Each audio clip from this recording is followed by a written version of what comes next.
ఇప్పుడే జీ5 app download చేయండి. చూడండి మీ ఫేవరెట్ టీవీ షోస్ ఎప్పుడైనా ఎక్కడైనా. శరణ్య ఉదయాన్నే ఇంటికొచ్చింది.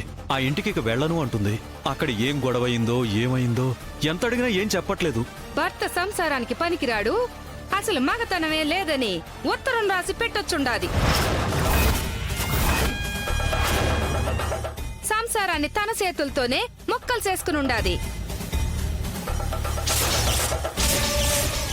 శరణ్య, నువ్వు రాసి పెట్టి వచ్చిన లెటర్తోనే మరిది గారి జీవితాన్ని ముంచేశావు.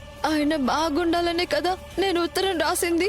అసలు సంసారానికి పనికిరాడని కదా నువ్వు రాసింది. అయ్యో అక్క, నేనెందుకు అలా రాస్తాను? నువ్వే రాశావు. దేవుడి ప్రమాణంగా చెప్తున్నాను, నేనెందుకక్క ఆయన గురించి అలా రాస్తాను? నాకు ఇప్పుడు అర్థమవుతుంది.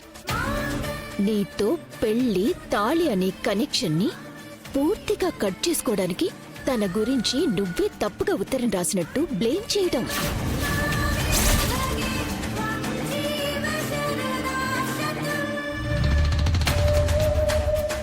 జీ5 యాప్ డౌన్లోడ్ చేసి అన్ని ఎపిసోడ్స్ పూర్తి ఉచితంగా చూడండి.